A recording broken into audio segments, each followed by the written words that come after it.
Baik, saya ulang lagi. Assalamualaikum warahmatullahi wabarakatuh.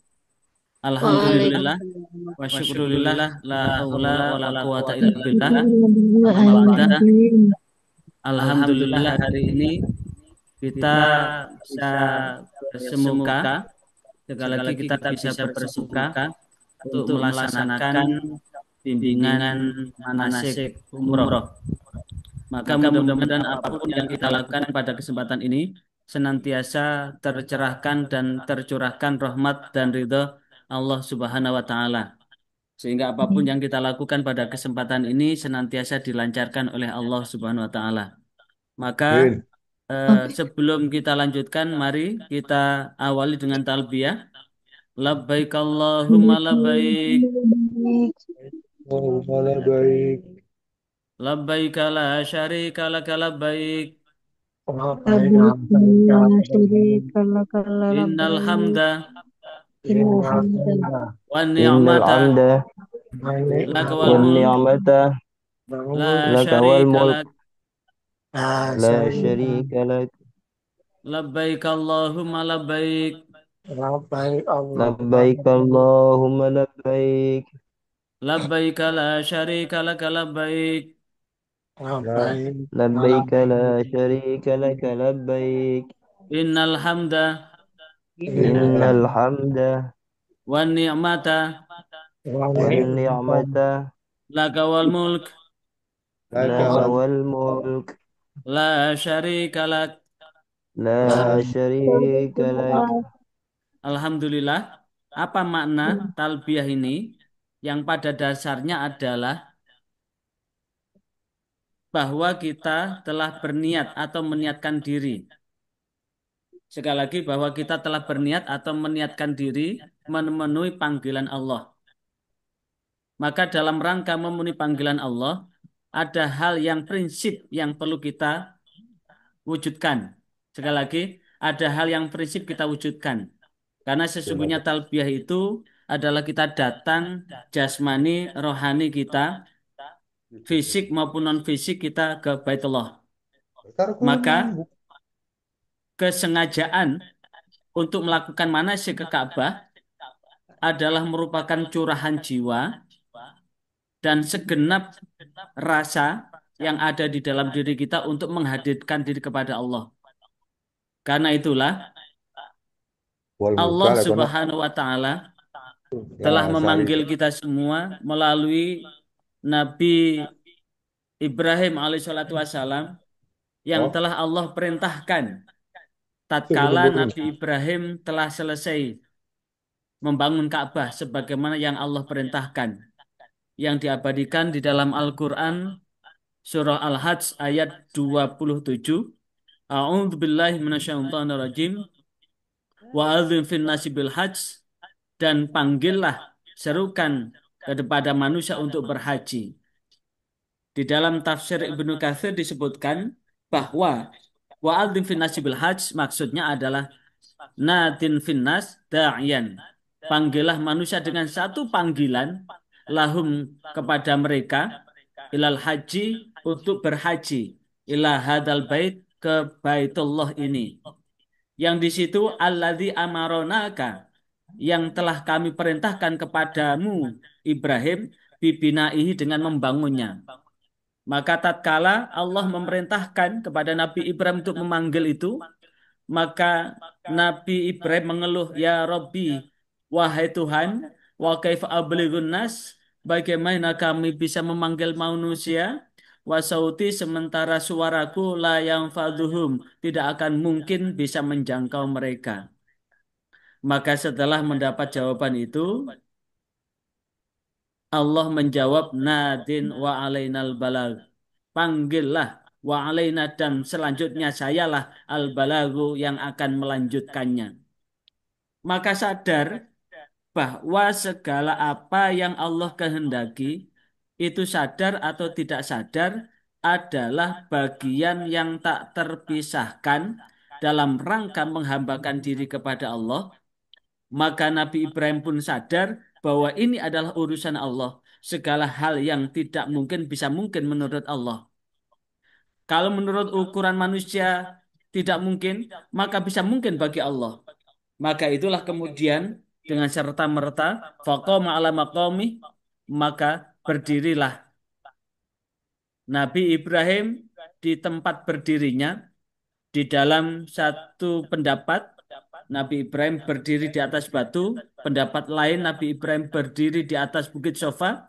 Di dalam pendapat lain, ala Abi Kubes, di atas Gunung Abi Kubes.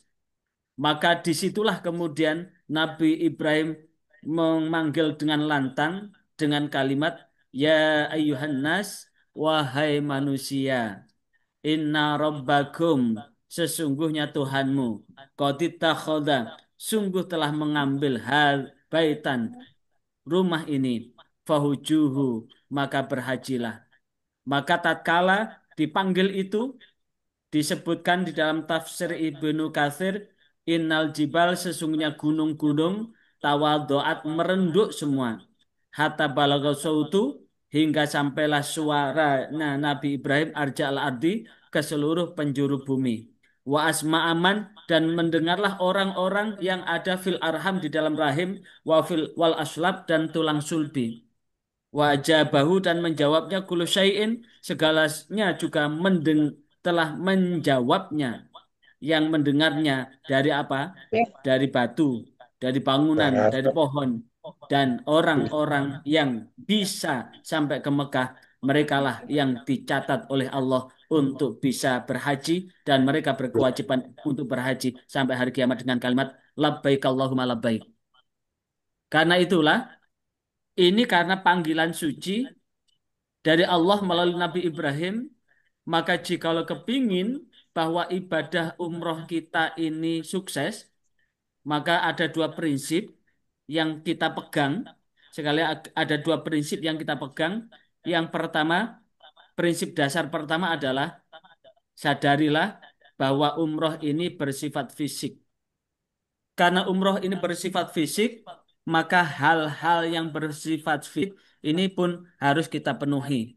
Kita bugarkan tubuh kita ini. Bagaimana cara membugarkan tubuh ini? Maka jangan sirian dengan makanan.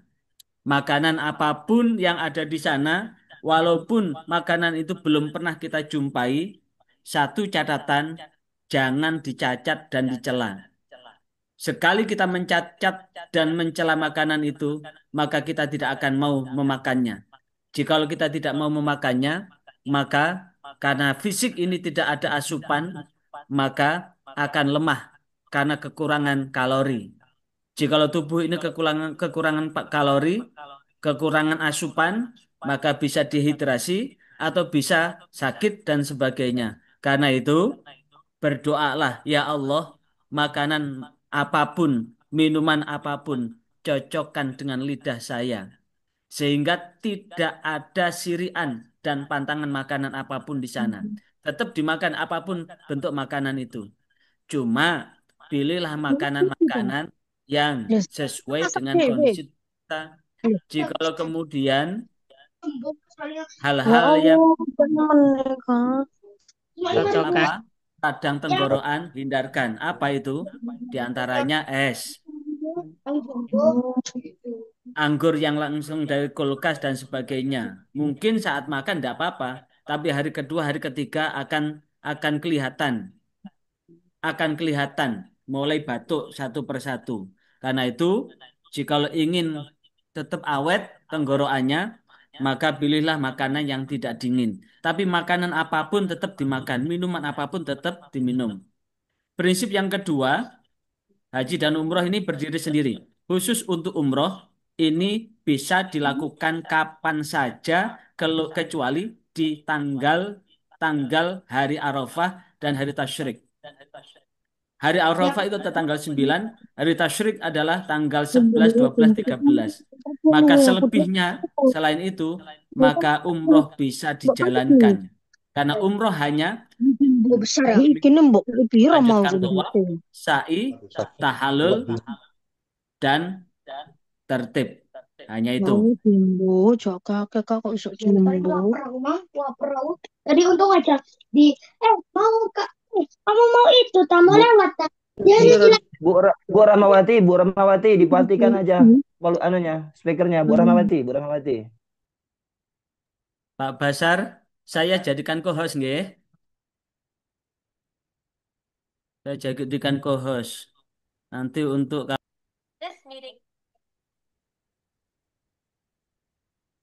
baik, saya lanjutkan. Saya share screen lagi.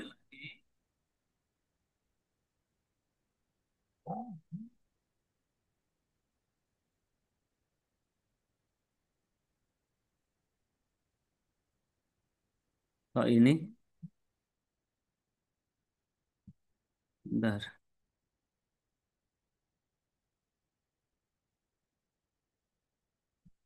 Oke. Prinsip yang keempat, bahwa haji itu hanya untuk mampu sekali seumur hidup. Tapi umroh bisa berkali-kali. Karena itu kalau panjenengan berkesempatan untuk dikasih kesempatan untuk bisa umroh, maka panjenengan bisa mengumrohkan. Kalau besok itu panjenengan bisa mengumrohkan bapak, ibu, atau orang-orang yang kita sayang. Kemudian prinsip yang kelima, bagi wanita yang haid atau nifas boleh melakukan semua amalan umroh kecuali tawaf. Karena syarat untuk tawaf harus suci. Karena itu nanti kita akan padu saat di Madinah nanti kita akan ada pemantapan pemantapan persiapan untuk melanjutkan perjalanan umroh kita. Karena kemarin sudah kita sampaikan bahwa perjalanan kita dari Surabaya langsung ke Jeddah, dari Jeddah langsung ke Madinah, maka di Madinah kita ada 4 malam, kemudian di Mekah ada 6 malam, di Madinah 4 malam itu, maka di hari ketiga atau sebelum kita meninggalkan Madinah menuju Mekah, nanti ada pemantapan persiapan untuk rangkaian-rangkaian rukun-rukunnya umroh. Jadi langsung praktek di sana. Karena itu di sini hanya teorinya saja. Jadi seluruh rangkaian bagi wanita yang haid atau nifas boleh melakukan semua amalan umroh kecuali tawaf. Tapi walaupun toh demikian, tolong untuk ibu-ibu yang masih aktif, yang masih produktif untuk segera konsultasi dengan dokter atau bidan. Minta apa? Minta obat penunda menstruasi. Sekali lagi, minta obat penunda menstruasi. Mulai mulai sekarang itu ya, karena harus diminum sebelum berangkat. Kita lanjutkan ya. Prinsip kedua atau prinsip dasar yang kedua adalah bahwa kita melakukan rangkaian ibadah umroh ini karena kita iman kepada Allah, percaya kepada Allah. Sekali lagi, kita melakukan rangkaian ibadah umroh ini karena didasarkan kita iman kepada Allah Subhanahu wa taala.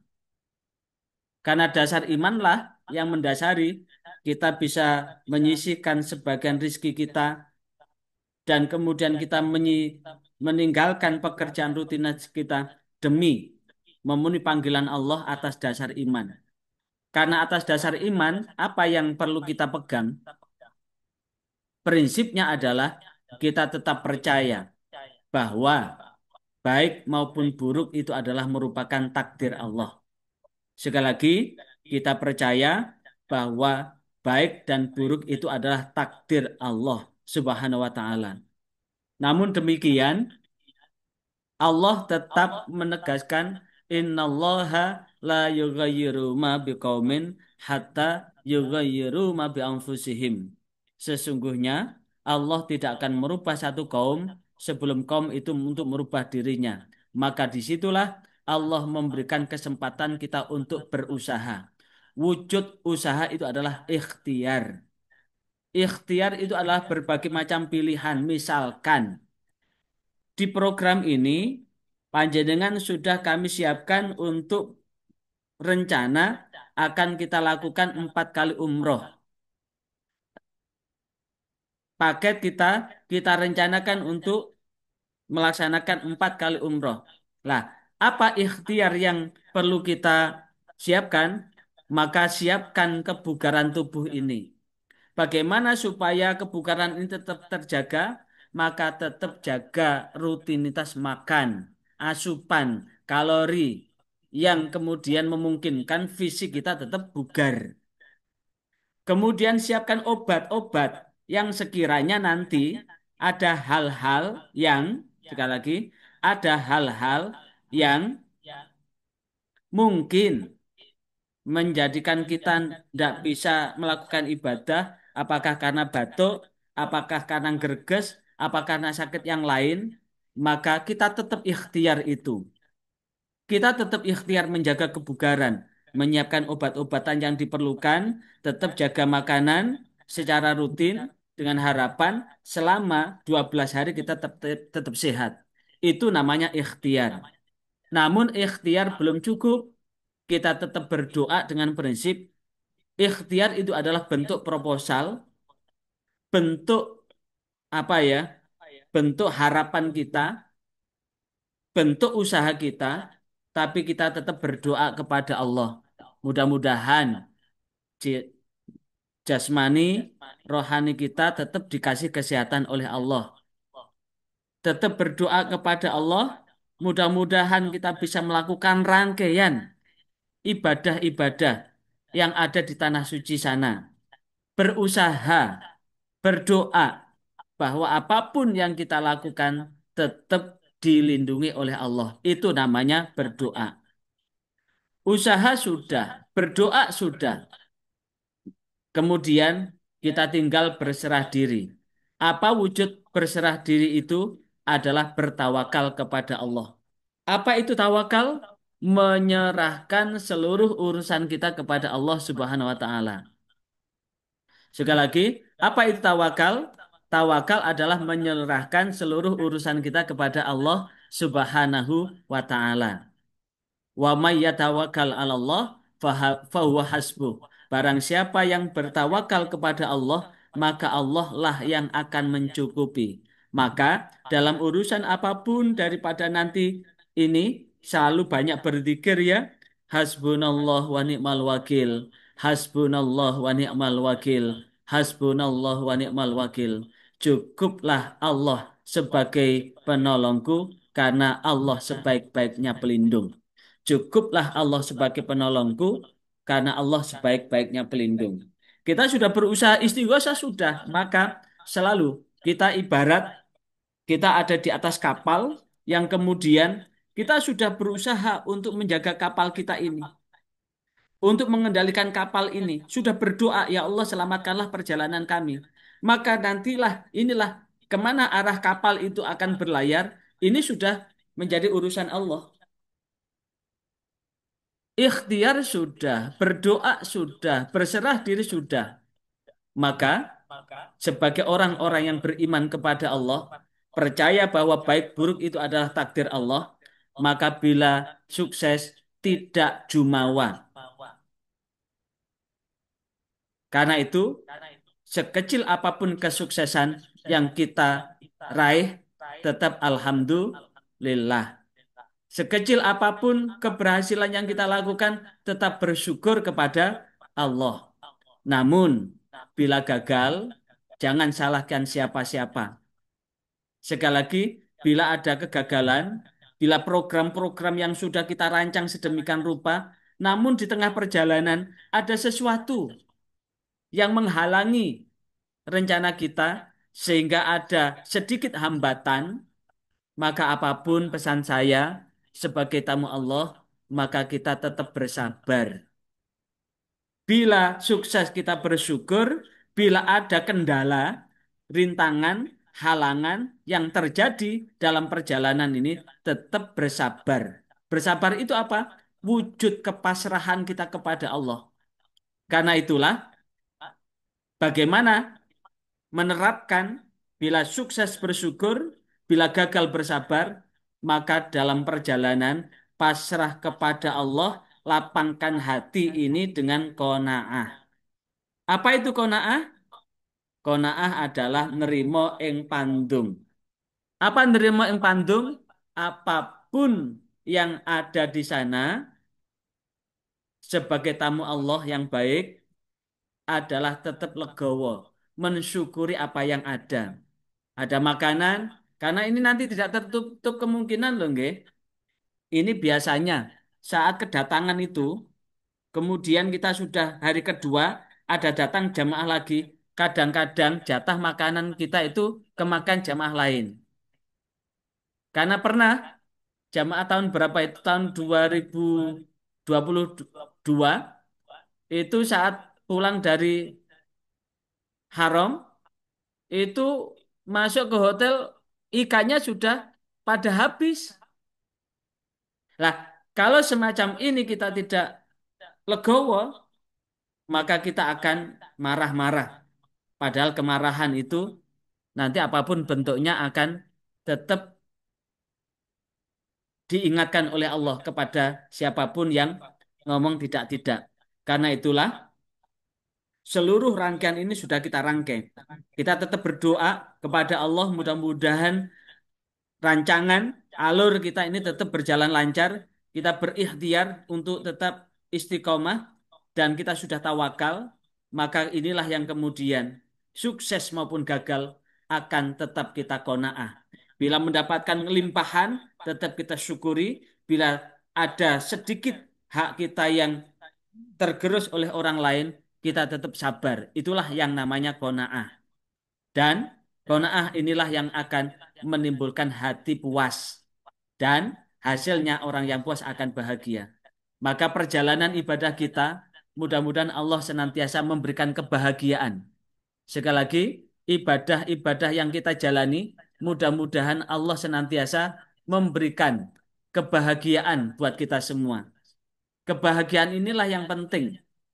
Karena bagaimanapun juga, nilai kebahagiaan ini akan menjadi penyerta atas apapun yang kita raih nanti.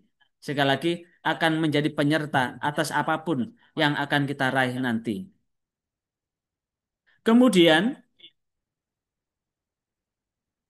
saya lanjutkan, saya share lagi.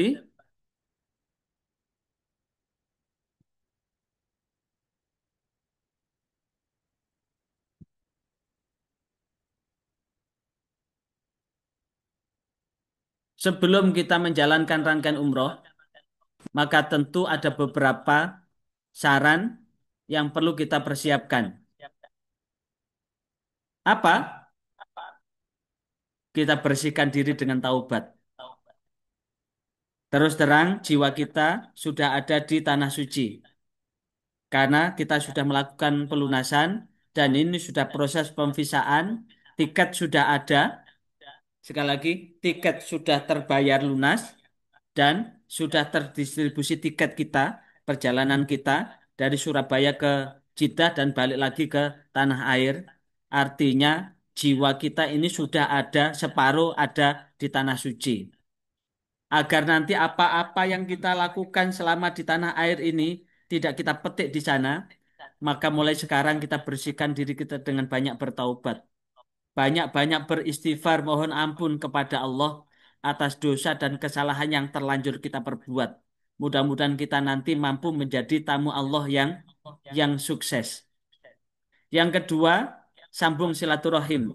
Kunjungi sanak saudara, pamit kepada keluarga atau saudara dekat maupun saudara jauh, datangi rumahnya, minta maaf manakala ada salah-salah yang kita lakukan. Minta maaf kepada tetangga kanan kiri, barangkali ada salah-salah yang kita perbuat. Dengan harapan kita berangkat ke tanah suci, betul-betul suci, lahir batin, jiwa, raga kita, jasmani rohani kita suci. Secara spiritual, batin kita bersihkan dengan taubat. Secara insaniah kita sambung tali silaturahim untuk saling membuka dan meminta maaf atas sesama. Makanya ini ada satu hikmah kenapa orang yang mau berangkat haji maupun umroh buka pintu untuk menerima tamu dengan harapan siapapun tamu yang datang itu tentu tamu yang sudah memaafkan kesalahan kita. Sekaligus saat itu jangan lupa minta maaf atas kesalahan yang terlanjur kita perbuat kepada tamu-tamu, dan barangkali di antara tamu itu dilihat siapa ya tetangga ini yang tidak datang. Lah, kalau ada tetangga dekat tidak datang, mungkin tetangga itu sakit hati pada kita. Luangkan hati, lapangkan hati untuk mendatangi tetangga itu dengan harapan apa? Kita datang sebagai tamu Allah nanti tidak membawa dosa dan noda. Teman-teman kita pamiti minta maaf atas kesalahan kita, barangkali ada salah-salah yang kita lakukan selama ini gitu. Yang ketiga, bayar utang. Karena itu, sekecil apapun, tolong sebelum berangkat upayakan bayar hutang piutang. Sekali lagi, sebelum berangkat bayar hutang piutang. Kecuali hutang misalkan kredit rumah dengan jangka waktu berapa tahun begitu dan sudah ada jagane itu. Beda.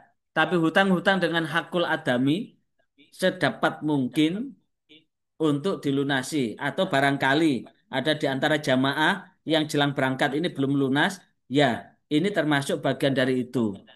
Karena itu sedapat mungkin tolong itu dilunasi. Kenapa? Itu nanti akan menjadi sandung reward perjalanan kita ke tanah suci. Kemudian bekal yang halal, maka yang halal ini dalam rangka apa? Mengharap ridha Allah. Sekali lagi yang halal ini dalam rangka mengharap ridha Allah. Karena berangkat ke sana ini, jikalau ingin sukses, maka seluruh rangkaian bekal itu juga diupayakan bekal yang halal. Kemudian pelajari buku manasik yang sudah diberikan itu ya. Walaupun bukunya kecil, tapi padat dan berisi. Dan yang terakhir, mantapkan niat bahwa kita ini adalah menjalankan diri sebagai tamu Allah Subhanahu wa Ta'ala. Kemudian ini persiapan sebelum ihram, nanti bisa saya share aja.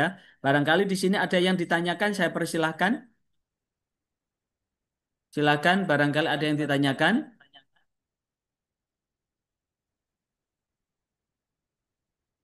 Monggo.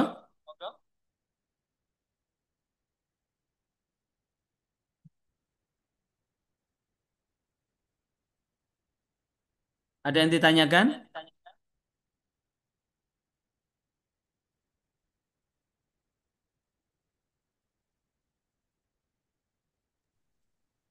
Lanjut, Pak Ji. Nggih, ada yang ditanyakan?